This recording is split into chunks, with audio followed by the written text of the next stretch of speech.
Hello everyone, मैं विक्रम कुमार आप सभी का अपने यूट्यूब चैनल स्कॉलर्स कॉन्सेप्ट के ऊपर स्वागत करता हूं। डायग्राम क्वेश्चन सीरीज के अंदर आज हमारा क्वेश्चन नंबर 32 है और आज का हमारा क्वेश्चन मॉलिक्यूलर बायोलॉजी यूनिट से लिया गया है, जो कि हमारा सीएसआई नेट जेआरएफ 2017 में आया हुआ है। क्वेश्चन को देखते हैं। एक construct shown below was generated to access the activity of bidirectional promoter A and B which has a common regulatory DNA element X. The construct was used to transform the E coli. अब यहाँ पे क्या है, यहाँ पे हमारे दो promoter है, एक हमारा यहाँ पे है पी ए और एक हमारा यहाँ पे है पी बी। जो हमारा पी ए प्रमोटर है वो हमारा रिपोर्टर जीन 1 को यहाँ पे प्रमोट करेगा और जो हमारा बी वाला है वो हमारा रिपोर्टर जीन 2 को यहाँ पे प्रमोट करेगा। लेकिन इन दोनों के लिए जो हमारा यहाँ पे रेगुलेटरी पोर्शन है, डीएनए एलिमेंट है, वो हमारा क्या है यहाँ पे एक्स। ठीक है, इसके ऊपर हमारा यहाँ पे कोई भी एलिमेंट यहाँ पे बाइंड करेगा, जिससे हमारे जो दोनों प्रमोटर है वो हमारे यहाँ पे एक्टिव होंगे। ठीक है, अभी हमें यूं नहीं पता कि हमारा कौन सा यहाँ पे एलिमेंट अगर यहाँ पे बाइंड करेगा वो हमारा ए प्रमोटर को यहाँ पे एक्टिवेट करेगा या फिर कौन से वाला हम यहाँ पे बी को प्रमोट करेगा। हमने यहाँ पे सिर्फ इसको यहाँ पे कंस्ट्रक्ट किया है। The activity of the promoter, as shown in the graph below, is recorded in the presence of increasing level of an E. coli encoded regulatory protein which binds to a DNA element X. अब यहाँ पे क्या है कि जब हमने यहाँ पे इसकी एक्टिविटी को यहाँ पे चेक किया, the activity of the promoter is recorded in the presence of increasing level of an E coli encoded regulatory protein. यहाँ पे हमारा कोई ई कोलाई के अंदर ही ये हमने क्या किया, ये जो हमारा यहाँ पे कंस्ट्रक्ट है इसको हमने ई कोलाई के अंदर इंसर्ट कर दिया और ई कोलाई के अंदर हमारा क्या हो रहा है कि ई कोलाई कोई हमारा एक रेगुलेटरी प्रोटीन है जो कि हमारा एक्स के ऊपर जाके बाइंड कर रहा है और जब ये हमारा एक्स के ऊपर बाइंड कर रहा है तो हमारी जो एक्टिविटी है वो हमारी कुछ इस टाइप से हमें देखने को मिल रही है।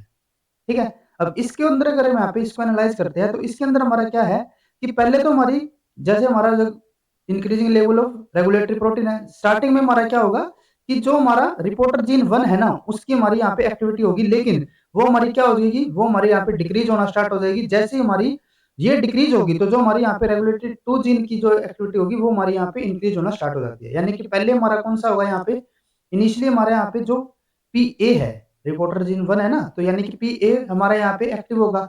उसके बाद क्या होगा कि ये हमारे यहाँ पे डिक्रीज होना स्टार्ट होगा और ये अगर इसकी एक्टिविटी हमारी डिक्रीज होती है तो उस टाइम पे क्या हो रहा होगा कि जो हमारी रिपोर्टर जीन 2 है उसकी एक्सप्रेशन हमारी इंक्रीज हो रही है, मतलब कि जो हमारा पी बी प्रमोटर है उसकी एक्टिविटी हमारी यहाँ पे इंक्रीज होना स्टार्ट हो गई।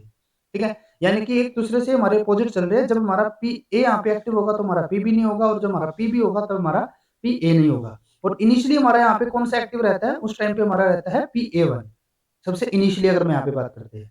ठीक है, the above experiment is repeated in A mutant E coli with mutation which abolish binding of the regulatory protein to the DNA element Rex.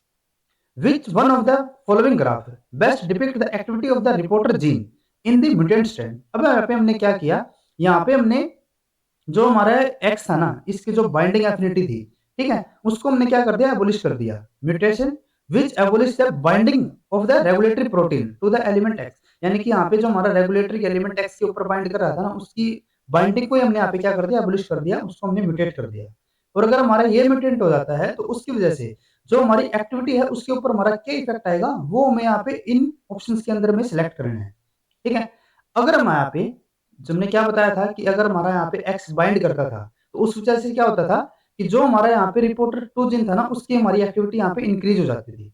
Initially हमारा जो फर्स्ट वाला था उसकी हमारी एक्टिविटी तो होती थी, ठीक है, लेकिन जैसे ही हमारा यहाँ पे जो रेगुलेटरी एलिमेंट है वो हमारा एक्स के ऊपर बाइंड करता था तो उसकी वजह से क्या हो जाता था कि जो हमारा रिपोर्टर 2 जीन है ना उसकी हमारी एक्टिविटी यहाँ पे इंक्रीज हो जाती थी। यानी कि जो हमारा प्रमोटर बी वाला है उसकी हमारी एक्टिविटी इंक्रीज हो जाती थी, जिसकी वजह से जो हमारा यहाँ पे रिपोर्टर 2 जीन है उसकी हमारी एक्सप्रेशन यहाँ पे हो जाती थी और जो हमारी रिपोर्टर जीन 1 है उसकी एक्सप्रेशन हमारी यहाँ पे लोअर हो जाती थी। अब अगर हमारे यहाँ पे एक्स इसके ऊपर बाइंड करेगा ही नहीं, ठीक है, तो इसका मतलब क्या होगा कि जो हमारा रिपोर्टर जीन 1 की एक्टिविटी हमारी जो डिक्रीज हो रही थी उसकी एक्सप्रेशन डिक्रीज हो रही थी वो हमारी यहाँ पे डिक्रीज नहीं होगी। और अगर हमारी ये एक्टिविटी यहाँ पे डिक्रीज नहीं होगी तो उसका मतलब क्या होगा कि ये हमारे यहाँ पे जो 2 वाला है उसकी हमारी एक्टिविटी यहाँ पे इंक्रीज नहीं हो पाएगी, क्योंकि हमने बताया था कि इनमें से हमारा एक ही टाइम पे एक ही हमारा एक्टिव होगा, या तो हमारा ए वाला होगा या फिर हमारा बी वाला होगा।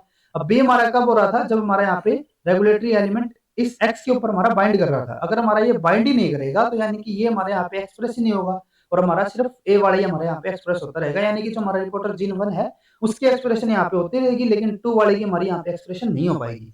तो अगर हम यहाँ पे इन ग्राफ्स को देखते हैं तो हमारा जो फर्स्ट यहाँ पे ग्राफ दिया हुआ है इसके अंदर हमारा क्या है कि जो हमारे दोनों के दोनों है, जो हमारा फर्स्ट और सेकंड है, दोनों जीन की हमारी यहाँ पे एक्टिविटी शो की है, जो कि हमारा पॉसिबल ही नहीं है। उसके बाद जो हमारा सेकंड वाला है उसकी हमें एक्टिविटी यहाँ पे इसके बिल्कुल अपोजिट दे दिया, इसके अपोजिट भी हमारा यहाँ पे पॉसिबल नहीं होगा।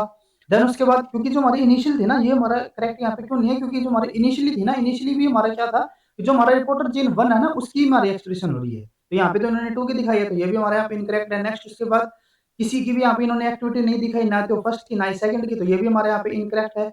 लास्ट में इन्होंने क्या किया है, जो हमारा फर्स्ट वाला है ना, उसकी हमने एक्टिविटी यहाँ पे कंटिन्यू रखी है, इसकी हमने कंटिन्यू रख दी, और जो हमारा सेकंड वाला है, उसको हमने यहाँ पे लोअर ही रखा है। तो ये हमारे यहाँ पे बिल्कुल करेक्ट रहेगा। तो इसीलिए हमारे यहाँ पे जो फोर्थ वाला ऑप्शन होगा, वो हमारे यहाँ पे बिल्कुल करेक्ट रहेगा।